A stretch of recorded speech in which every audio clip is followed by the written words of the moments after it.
Hi everybody, my name's Steve from Leo Bay, and today we're going to be putting a 120 watt flexible solar panel on this wonderful machine. It's a Mazda Bongo. Underneath the bonnet is the engine battery. Next to it's the leisure battery.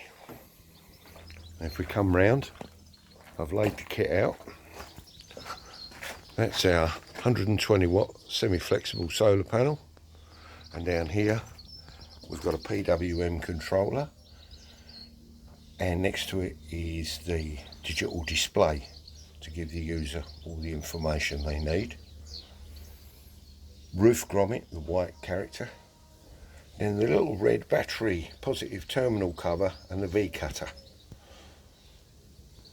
Power cable, 12 volt battery cable, 4mm, and 4mm solar extension cable, because this type of panel only comes with a short lead.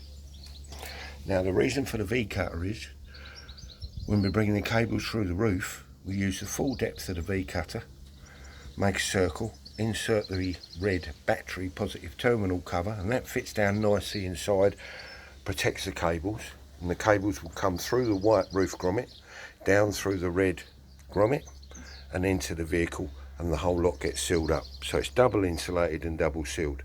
That way we've got no chances of leaks. Okay, so that's what we intend to fit. Thanks for watching, and chat with you again soon. Bye for now.